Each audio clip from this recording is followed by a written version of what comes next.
Seguramente a ustedes les han vendido la idea de que el conflicto entre Israel y los palestinos es un conflicto supuestamente territorial. Pero en verdad este no es un conflicto territorial. En esencia este es un conflicto de un índole distinto.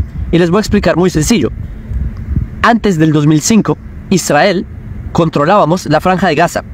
No solo eso, que durante todo ese tiempo los palestinos o los árabes que vivían en la Franja de Gaza, ellos pedían que Israel nos retiráramos a lo que se conocen como las líneas de 1967.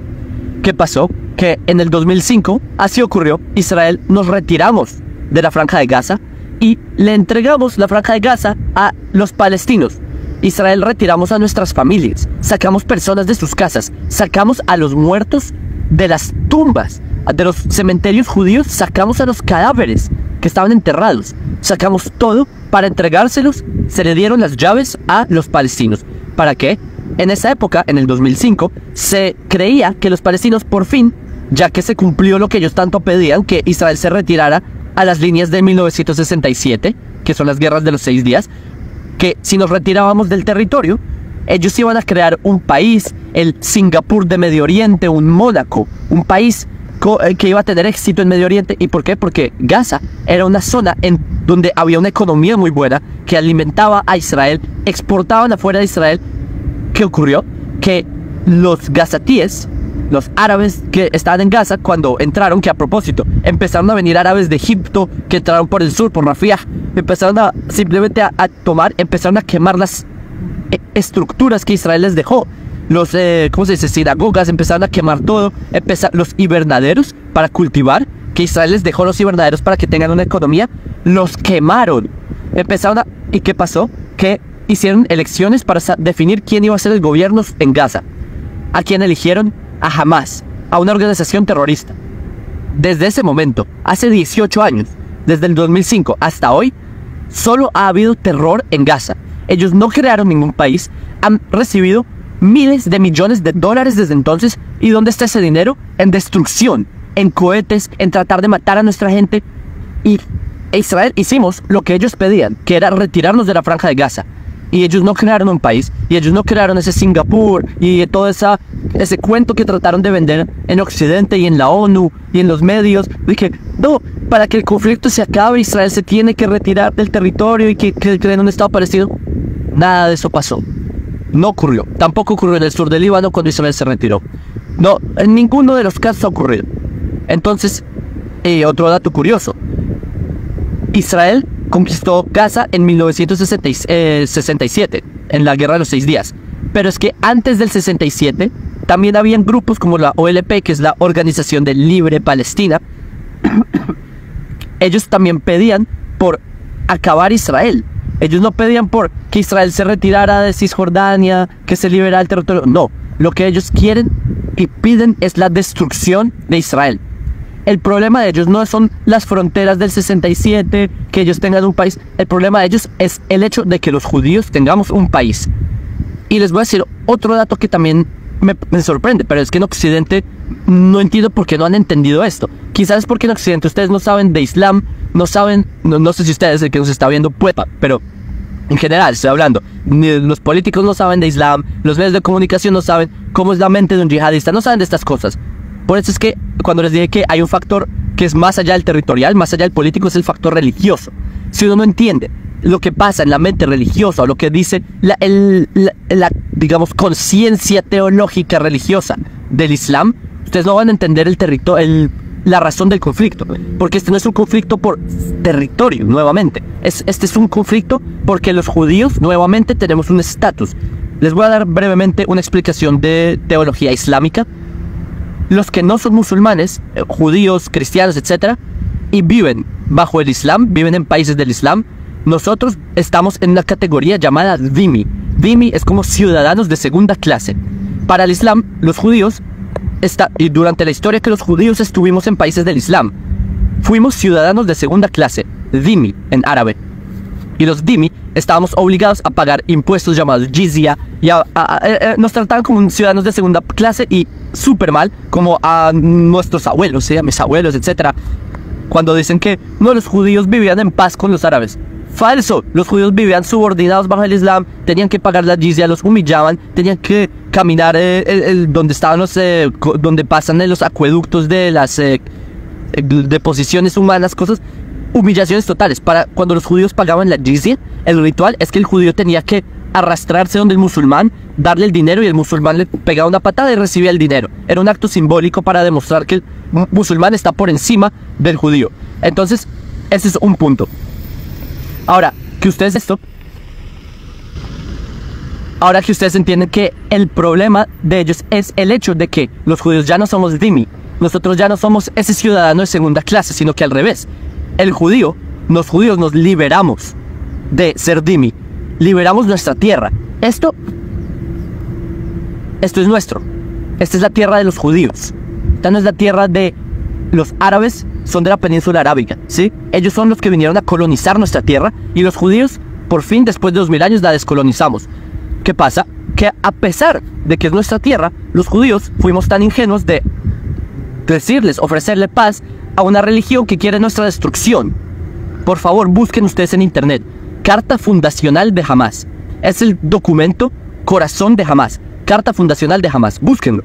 Y lean lo que dice que los judíos somos los culpables de todas las guerras, que hay que acabar con los judíos del mundo. Literalmente dice que primero hay que empezar con acabar a los judíos de Israel y luego con los judíos del mundo. Lean. Eso es lo que dice Hamás. Es lo que dice la ideología, no solo de Hamás, de todos estos grupos. Hezbollah, Al-Qaeda, Boko Haram, Al-Shabaab, Nusra, todos estos grupos dicen eso. Entonces, cuando dicen, no, es que los palestinos solo quieren un país. Hamás no pide un país. En ningún lugar ustedes vean en la constitución de Hamás, en la carta fundacional, en ningún lado dicen que ellos quieren un país. Lo que dice es que ellos quieren expulsar a los judíos de esta tierra. Es lo que dice. Y también traen un hadith que dice que, esto es en Bukhari, creo que está. Un hadith que dice que van a exterminar a todos los judíos, que los judíos en el día del juicio final, los musulmanes van a matar a los judíos y los judíos nos vamos a esconder detrás de piedras y árboles y que la naturaleza se va a poner en contra de los judíos. Señores, esto, lo que ustedes ven, todo este caos, toda esta destrucción, esto no es un conflicto territorial.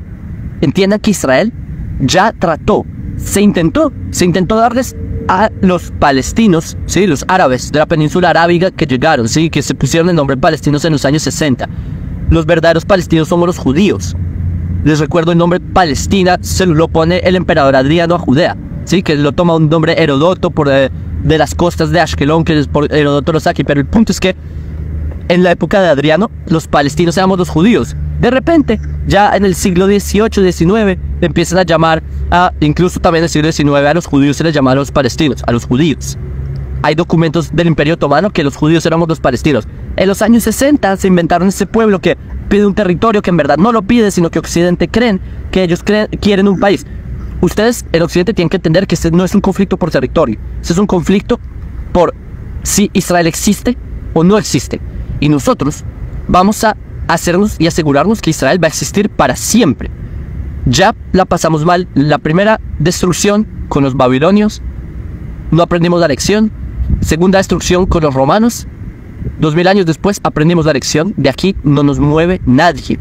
No nos mueve ni Hamás, ni Irán, ni ningún enemigo. Y quiero decir un último mensaje para mis amigos judíos en la diáspora. Todos los que nos miran en nuestro canal, que son judíos. El antisemitismo o la judiofobia y los ataques contra judíos se han incrementado mucho en todo el mundo. En Estados Unidos, en los campuses universitarios, en Rusia hubo un pogrom en un aeropuerto y fueron literalmente a matar israelíes que llegaron a un aeropuerto. Literalmente hay una grabación entrevistando a un niño y le preguntan por qué viniste acá. Un niño ruso, sí, que musulmán que vino al aeropuerto a matar judíos. Le preguntan al niño a qué viniste. No, a degollar judíos. Y muestra, en su mochila tiene un cuchillo. Y dice, no, vine a degollar judíos. Un niño. En Rusia. ¿Qué está pasando en Europa? Están quemando sinagogas. En Latinoamérica, grafiteando sinagogas. Nicaragua, ¿qué pasó? Un cementerio judío. Lo llenaron de esvásticas, destruyeron lápidas. Se están metiendo con los muertos judíos. Francia, amenazas bomba a escuela. España, en todo lado.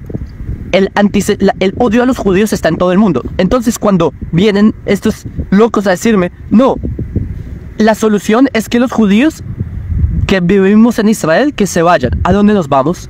¿A España? ¿A que nos pongan una bomba en la sinagoga? ¿A Estados Unidos? ¿A que nos empiecen a lo que están haciendo en Estados Unidos en este momento? ¿A dónde vamos? ¿A Rusia, que nos hagan un pogrom en el aeropuerto? Los judíos solo tenemos una tierra. Esto. Dice, hay una canción, Eliad Zahedet, no tengo otra tierra. Esta tierra es la nuestra. No nos vamos de aquí. Así no les guste a ellos. Así nos critiquen porque ya nosotros los judíos ya sabemos qué es no tener un país. Ya vimos las consecuencias de no haber tenido un ejército hace 80 años, cuando los nazis, los alemanes, los europeos, los occidentales nos están masacrando en campos de concentración. Ya sabemos qué es y aprendimos la lección. No gracias. Preferimos un ejército, defendernos, que no se metan con nosotros. Y si al mundo no le gusta y prefieren criticarnos porque Israel nos defendemos del terror islámico a cada vuelta, pues critíquenos, porque yo prefiero a un Israel criticado por el mundo, que todos nos critiquen por defendernos. Yo prefiero eso a un Auschwitz, a un campo de exterminio nazi, donde todo el mundo callado, de brazos cruzados. Prefiero un Israel criticado a un Auschwitz, donde todo el mundo está contento.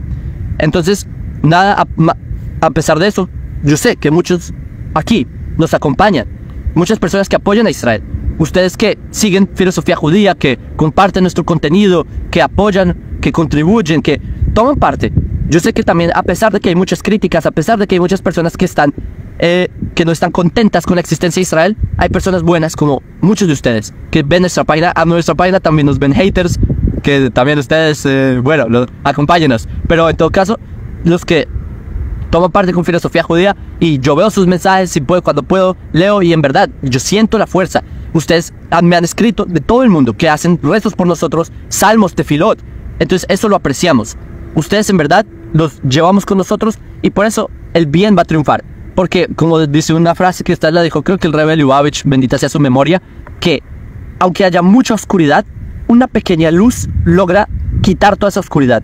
Y nosotros, ustedes, junto con nosotros, somos esa luz. Bezrat Hashem, que triunfemos, el bien va a triunfar sobre el mal, y que solo sean alegrías para nosotros, para ustedes, y que pronto haya paz en Israel y en todo el mundo.